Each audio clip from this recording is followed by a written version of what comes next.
Hola, buenas noches, tardes, noches. Bienvenidos a esta reunión virtual. Voy a hacerte host, Raquel. Y sí.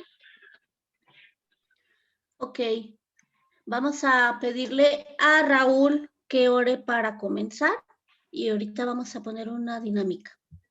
En el nombre de Cristo Jesús te damos gracias porque estamos juntos, Señor. Te damos gracias por los que se están conectando en sus casas. Te damos muchas gracias por los demás. Y en esta noche quédate con nosotros. En el nombre de Cristo Jesús. Amén. Amén. Bueno, vamos a comenzar con una pequeña dinámica. Son algunas preguntas.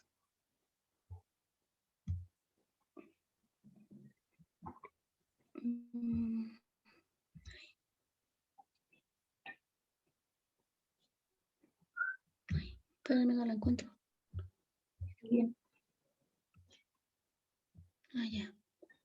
Ya la encontré. Ahí voy.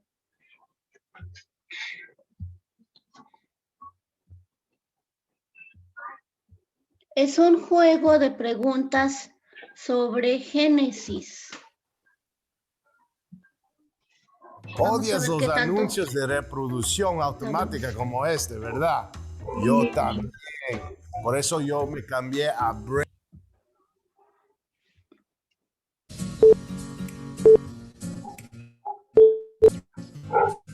Vamos. Haremos 25 preguntas y tendrás 10 segundos para responder cada una de ellas. Antes de comenzar, recuerda que puedes pausar el video e invitar a más personas a unirse al juego para que juntos prueben su conocimiento. B en C en 6 días, D en día. Primera pregunta. ¿En cuántos días hizo Dios la tierra? A, en 4 días, B, en 7 días, C, en 6 días, D, en 1 día. ¿Ya? Sí, 6 días. La respuesta es C, en 6 días. Génesis, capítulo 2, versículos 1 y 2. Segunda pregunta. ¿Qué significa la palabra Génesis? A, principio, B, Israel, C, partida, D, retorno.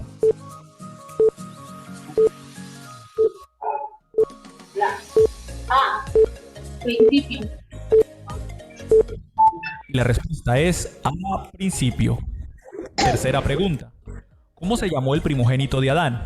A, Jacob, B, Caín, C, Joel, D, Abel. Caín. Y la respuesta correcta es B, Caín. Génesis capítulo 4, versículo 1. Cuarta pregunta.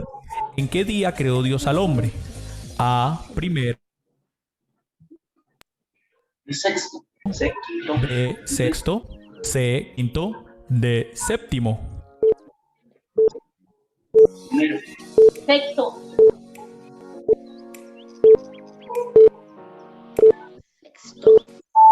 Y la respuesta correcta es B, sexto. Génesis capítulo 1, versículo 26. Quinta pregunta. ¿Cuántos años vivió Adán? A, 930 años, B, 945 años, C, 900 años, D, 860 años. Eso está difícil. Sí, 930 o 945.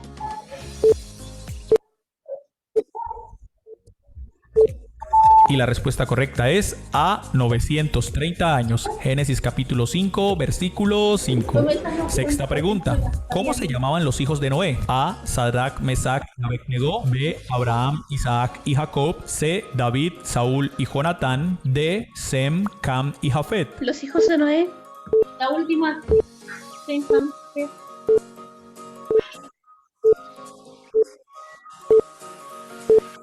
Y la respuesta correcta es D, Sem, Cam y Jafet. Génesis capítulo 6, versículo 10. Séptima pregunta. ¿Qué puso Dios en el cielo como señal que no volvería a destruir la tierra con agua? A, un águila. B, una estrella. C, un arco iris. D, una nube. Iris.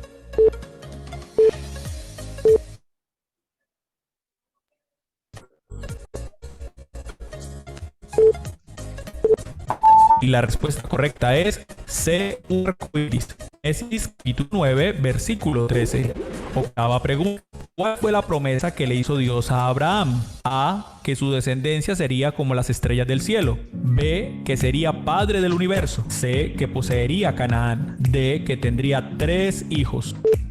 ¿La A? Yo también.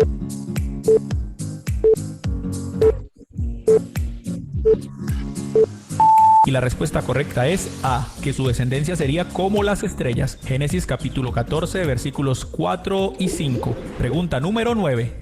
¿Cómo se llamaba el hijo de la promesa de Abraham? A, Jacob. B, Esaú. C, Isaac. D, Israel. ¿La C? Yo también.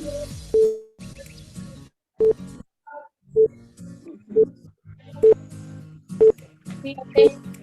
Y la respuesta correcta es C, Isaac. Génesis capítulo 21, versículo 3. Décima pregunta.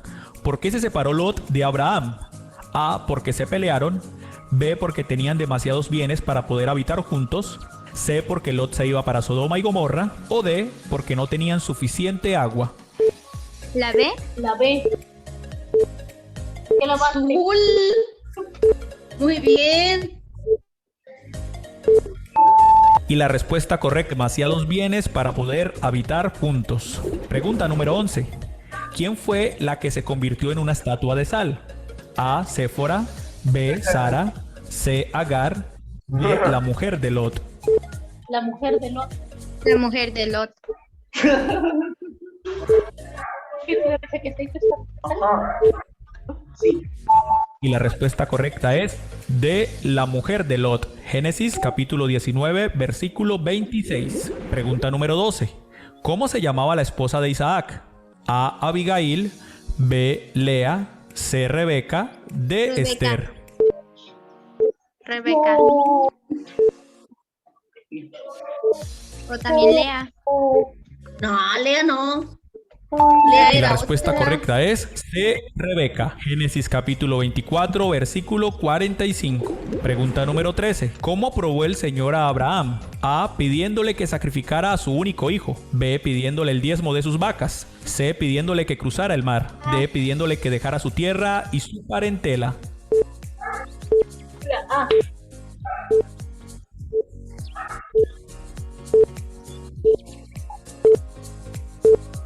Y la respuesta correcta es A, pidiéndole que sacrificara a su único hijo. Génesis capítulo 22, versículos 1 y 2. Pregunta número 14. ¿Cuántos años vivió Abraham? A, 120 años. B, 175 años. C, 180 años. O D, 193 años. 175. 120, no sé. No me acuerdo. Y la respuesta correcta es B, 175 lo años. vio. Génesis capítulo 25, Ya se lo versículo sabe. 7. No, Pregunta no número lo he visto. 15. ¿A qué edad se casó Isaac con Rebeca? A, a los 25 años. B, a los 35 años. C, a los 45 años. O D, a los 40 años. A los 45.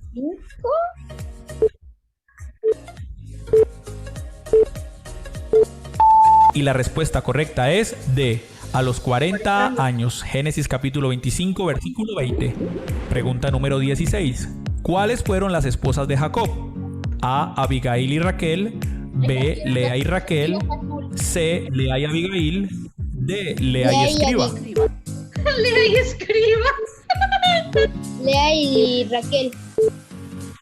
Lea y escriba se oye gracioso.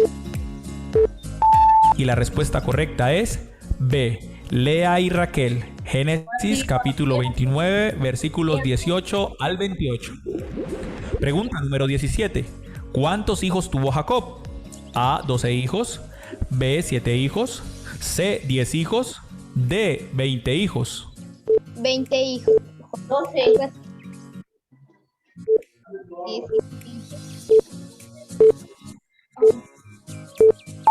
Y la respuesta correcta es A, 12 hijos. Génesis capítulo 35, versículo 23. Pregunta número 18. ¿Cuál era el hijo favorito de Jacob? A, Benjamín, B, Rubén, C, Zabulón, D, José. El hijo de Jacob. José, José.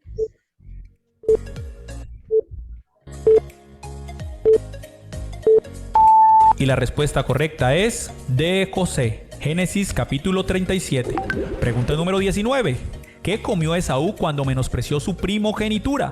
A, un cabro guisado, B, un cordero asado, C, pan y vino, D, pan y guisado de lentejas.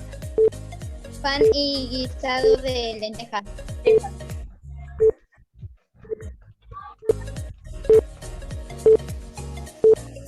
Y la respuesta correcta es D, pan y guisado de lentejas. Génesis capítulo 25, versículo 34. Pregunta número 20. ¿Qué bendición de Dios recibieron los hijos de Jacob? A, que heredarían toda la tierra. B, que heredarían la tierra prometida. C, que serían las 12 tribus de Israel. D, que nadie les podría hacer frente. Que serían las 12 tribus de Israel. No sé. Eso está muy difícil. ¿La de la tierra prometida? D. Y la respuesta correcta es C, que serían las 12 tribus de Israel. Génesis capítulo 49, versículo 28. Pregunta número 21. ¿Por cuánto vendieron a José sus hermanos? A, por 20 monedas de plata, B, por 20 monedas de oro, C, por 20 monedas de bronce, o D, ninguna de las anteriores. ¿Ninguna de las anteriores? Y la respuesta correcta es A, por 20 monedas de plata. Génesis capítulo 37, versículo 28. Pregunta número 22. ¿Por qué mandaron a José a la cárcel? A, por adorar al Dios vivo. B, porque fue acusado de intentar acostarse con la esposa de Potifar. C, por no adorar a la estatua del rey egipcio. O D, por hacer sacrificio a Jehová. La B. La va.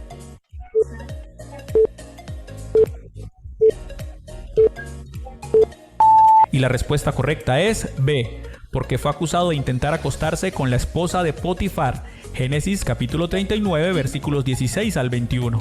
Pregunta número 23. ¿Qué privilegio recibió José del faraón? A, convertirse en el gobernador de Egipto. B, regresar a su tierra. C, ser el segundo después de faraón al mando. O D, dar alimento a su padre y a sus hermanos. C. Sí. C.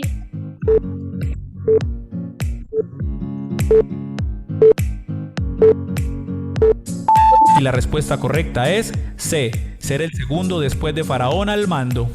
Pregunta número 24. ¿Qué nombre le dio el faraón a José? A, Osiris, B, Ori, C, Tutankamón, D, Safnat Penea. La D. Osiris. No, Osiris era un dios egipcio. ¿Ya? Y la respuesta correcta es D, Safnat Penea. Génesis capítulo 41, versículo 45. Y la última pregunta. Espero que a estas alturas te haya ido muy bien. Pregunta número 25. ¿Cuántos años vivió José?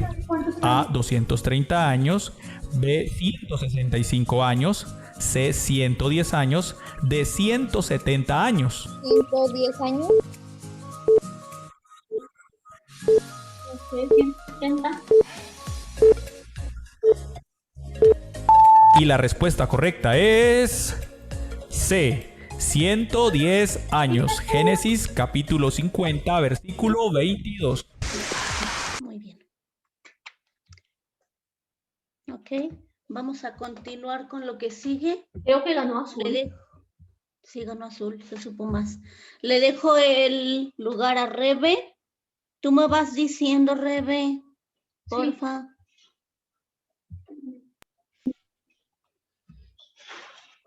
Voy a hacer tantito para adelante para poder leer.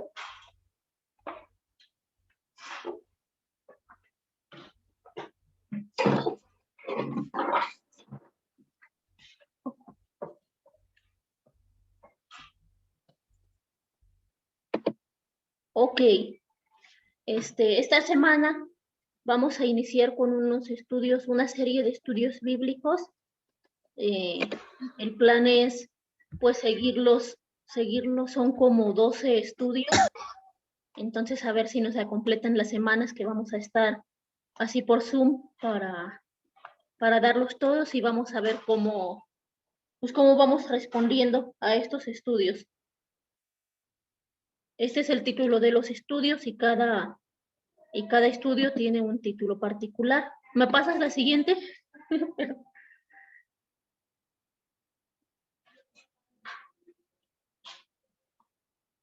Ok, la unidad 1, sesión 1, o sea, el tema de hoy se llama así nomás, Jesús. Y la idea principal de este tema es que un día Jesús regresará para establecer su reinado sobre la creación. Él hará nuevas todas las cosas. Nosotros debemos guardar la esperanza de que esto va a suceder y más o menos de esto va a tratar el tema acerca de la esperanza. ¿Me pasas la siguiente, por favor?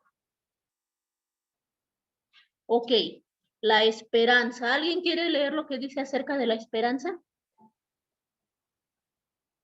Es la seguridad que Dios cumplirá todas las promesas que Él le ha hecho a su pueblo. Por el pecado, la creación fue condenada a todas las personas, aún los creyentes sufrirán en esta vida. Sin embargo, porque nuestra esperanza está en Cristo, aún en las dificultades y las penas que vamos a sufrir, sabemos que nuestro futuro eterno está seguro en Dios, idea central. Jesús es la única fuente de vida, de esperanza verdadera. Ok, ahí se me movió un poco, pero bueno, la idea es esa, ¿verdad? Como dice el Chapulín Colorado. Dice, Él le ha hecho a su pueblo, las promesas que Él le ha hecho a su pueblo. Sabemos que, bueno, desde el origen de la creación con Adán y Eva, pues la humanidad fue condenada, ¿verdad? Pero nosotros debemos tener y guardar la esperanza la esperanza en Jesús. ¿Me das la siguiente, porfa?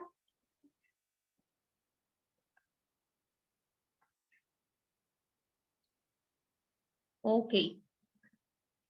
Pedro, uno de los 12 apóstoles de Jesús, escribió la primera carta de Pedro, o sea, primera de Pedro, aproximadamente 60 y tantos años después de Cristo.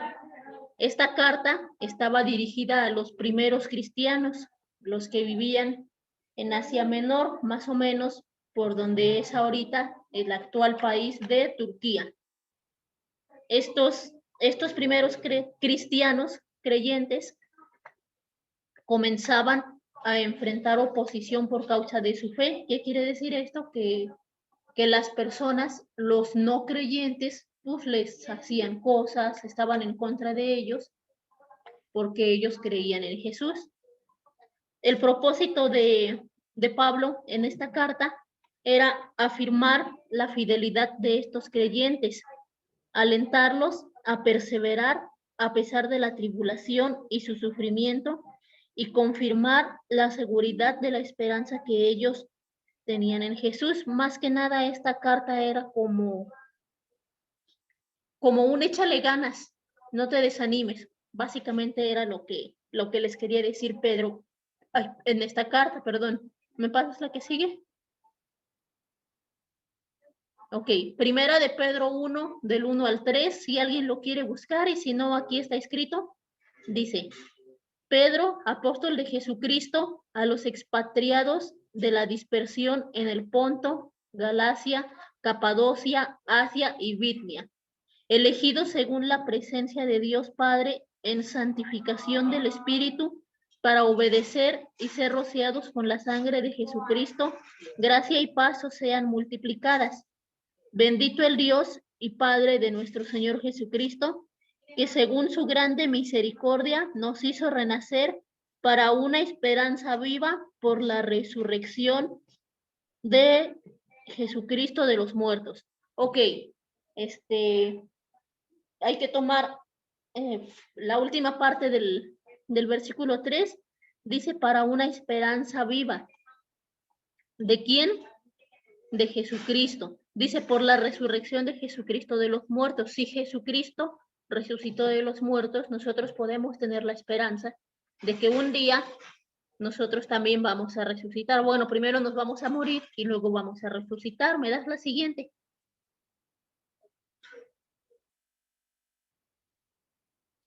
Ok. Después de la crucifixión, muerte, crucifixión, resurrección y ascensión de Jesús, es decir, Jesús murió en la cruz, resucitó y regresó al cielo.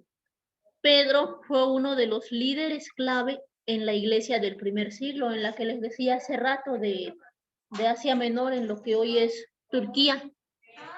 El enfoque de su ministerio fue hacia los judíos creyentes que venían en el norte de Asia Menor. Bueno, ya lo dijimos.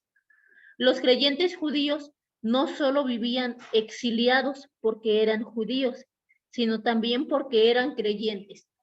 Eran extranjeros, eran judíos, pero eran extranjeros en otro país que no era el suyo. Y bueno, aparte eran cristianos, entonces pues estaban perdidos, ¿verdad?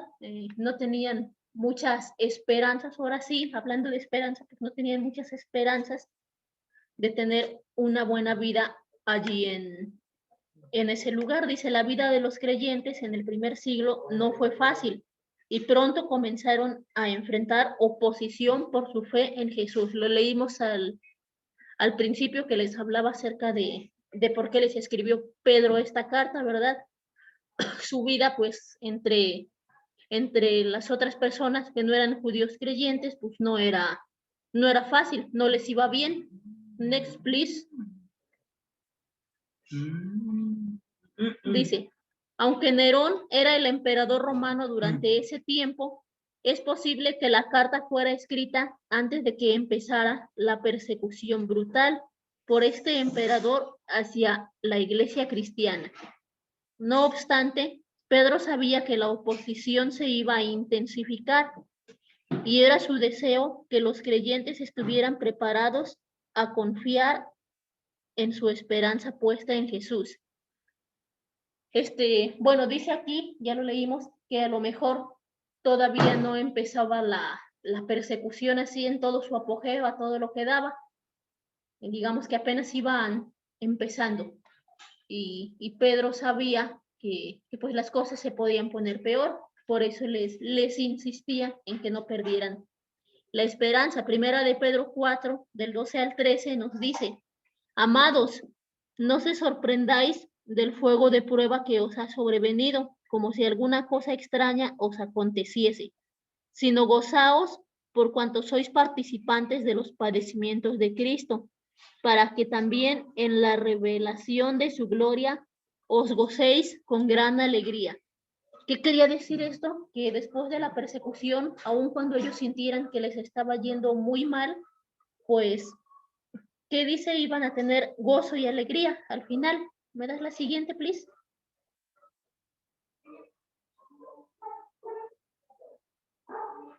Ok. Dice, ante esta intensa oposición, es posible que los creyentes pensaran que Dios se había olvidado de ellos. Y es muchas veces, no nomás los primeros creyentes a quienes iba dirigida esta carta, sino todos en algún momento pensamos esto. Nos hacemos la siguiente pregunta. ¿Vale la pena vivir la vida cristiana? ¿Podemos perseverar en medio de la oposición y la dificultad? Y como respuesta, tenemos algo que les recordaba Pedro. Dice, Pedro les recuerda que Dios los escogió y les había dado al Espíritu Santo para crecer a la imagen de Cristo y tener la fuerza para vivir por Él. Ok. Les decía repetidamente, ¿está bien? Ahí está, así déjala.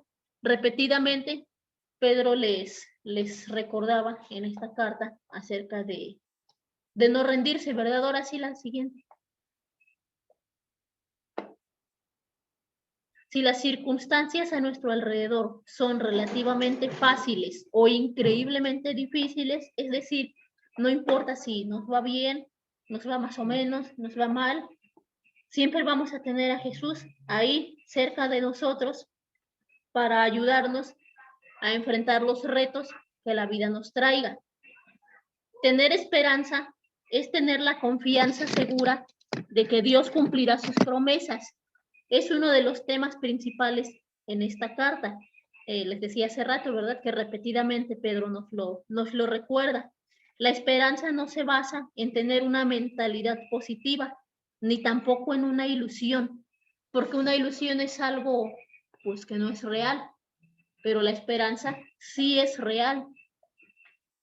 O en trabajar arduamente para hacer realidad lo que deseamos o esperamos recibir. Bueno, tampoco quiere decir que pues no hagamos nada, ¿verdad? Sino que guardemos esa esperanza, pero tampoco significa que dejemos de trabajar, que nos quedemos así con los brazos cruzados, ay, al fin que Dios me va a responder, y tú no haces nada. Pues no, ¿verdad? El creyente posee la esperanza viva en Jesús porque confía en Dios y en que Jesús venció el pecado en la cruz. Siguiente, please.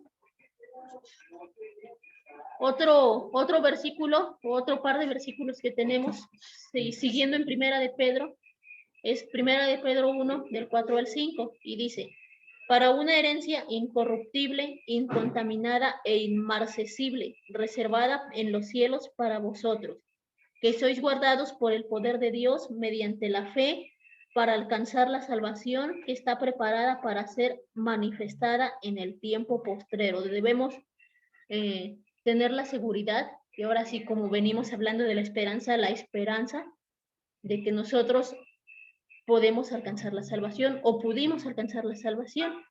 Siguiente. Ay, Dios, ese casi no se ve. ¿En quién confías o en qué cuando tienes dificultades? Dice, las personas a quienes Pedro les escribía estaban pasando por una situación confusa. Por eso Pedro les recuerda que su esperanza era eterna, porque estaba puesta en Jesús y guardada por Dios en el cielo. Nada ni nadie podía disminuirla ni acabarla. Muchas veces nosotros ponemos nuestra esperanza en cosas terrenales o en personas terrenales, pero la verdadera esperanza y en la que siempre podemos tener está en Jesús. Los judíos habían visto cómo su nación era devastada una y otra vez.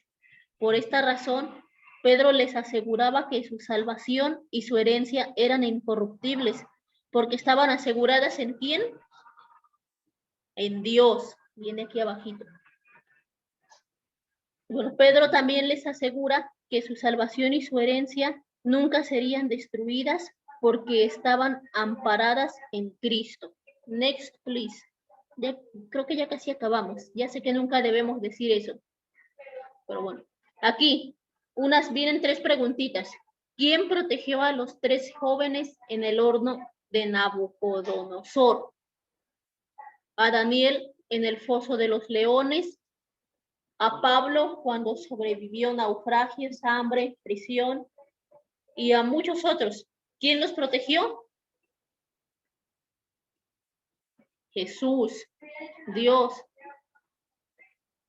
Todos los que hemos recibido a Cristo como Salvador podemos afianzarnos a estas verdades, aun cuando las circunstancias a nuestro alrededor nos muestren lo contrario. Todos estos personajes, en las preguntas que vienen aquí, pues parecía que ya no la contaban, ¿verdad? ¿Quién se iba a imaginar que iban a sobrevivir en el horno de fuego? ¿Quién se iba a imaginar que Daniel iba a sobrevivir a los leones? ¿Quién se iba a imaginar que Pablo sobrevivió no a uno, sino a varios naufragios? La única razón era porque Jesús estaba con ellos. La siguiente, por favor. Ok.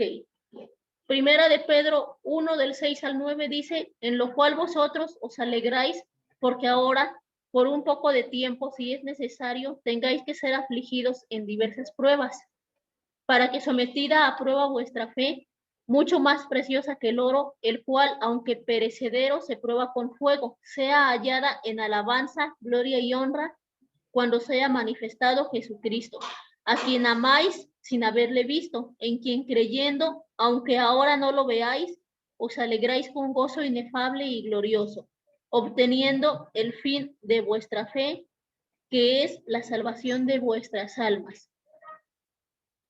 Dice que aunque por un poco de tiempo, dice aquí, tenían pruebas, perdón,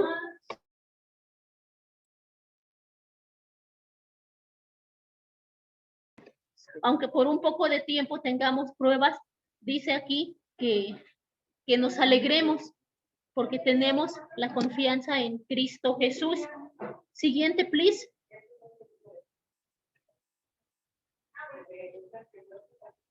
A ver,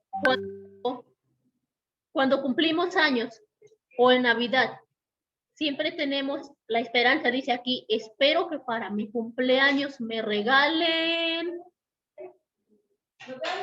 ¿Qué quiero de cumpleaños? No sé, pero muchas veces es un ejemplo, dice aquí, así define el mundo, tener esperanza o esperar recibir algo. Espero que me regalen, espero sacar un 10 en el próximo examen. Pero la realidad es que lo más probable es que si esperamos en las personas, en nosotros mismos, nomás nos quedemos con las ganas, ¿verdad? Dice, en realidad sabemos que lo más posible es que nos quedemos esperando lo que deseamos recibir.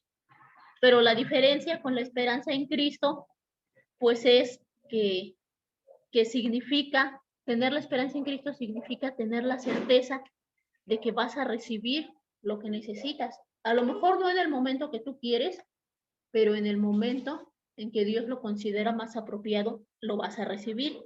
La genuina esperanza en Cristo cambia nuestra vida. Nuestra esperanza en Cristo se demuestra por la fe.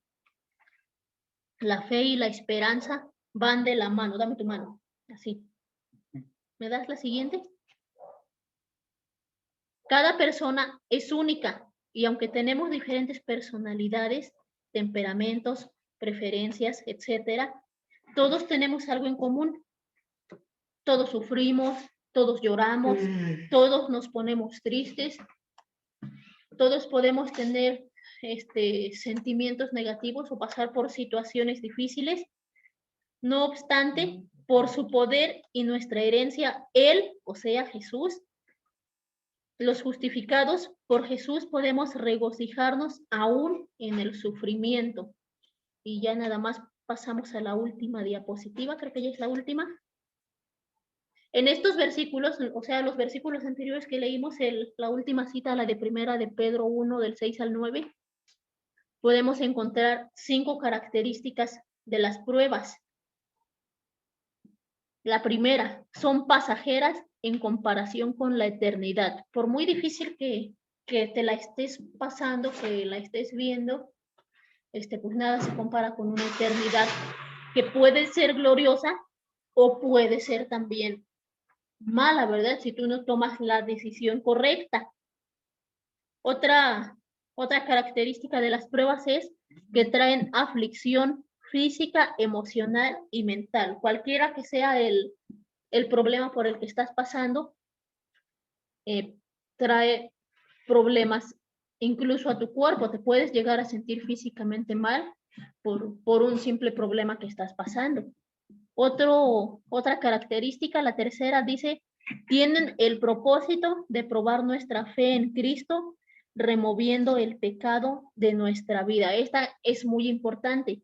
Las pruebas, por eso se llaman pruebas, porque tienen el propósito de probar nuestra fe. El resultado de las pruebas es el regocijo. Finalmente, por ahí dicen que después de la tormenta siempre llega la calma y ya pues en la calma tú te sientes así como tranquilo, relajado como el mango. Y bueno, ¿por qué? Por la última característica, las pruebas nos acercan cada vez más a Jesús. ¿Por qué? Porque va todo de la mano. Fíjate, en la tercera, tienen el propósito de probar nuestra fe en Cristo. El resultado de las pruebas es el regocijo y finalmente las pruebas nos asemejan cada vez más a Jesús. Y bueno, terminamos con esto, ¿verdad? Las pruebas ya casi se nos acaba el tiempo, espero alcanzar. A pesar de la prueba, nosotros debemos guardar la esperanza de que Jesús nos va a ayudar a salir adelante. Y bueno, es el tema que teníamos para hoy. Racel, te dejo el micrófono.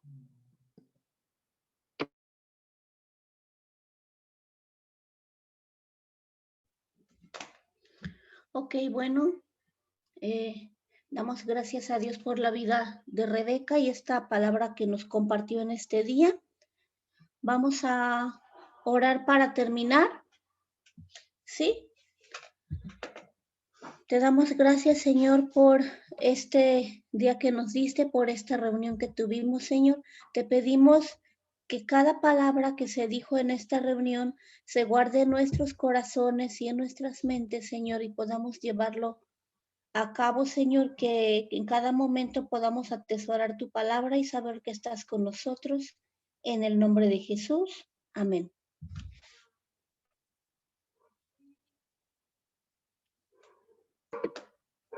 Ok, entonces cerramos la sesión. Nos vemos el próximo sábado y a ver si somos más. Bye.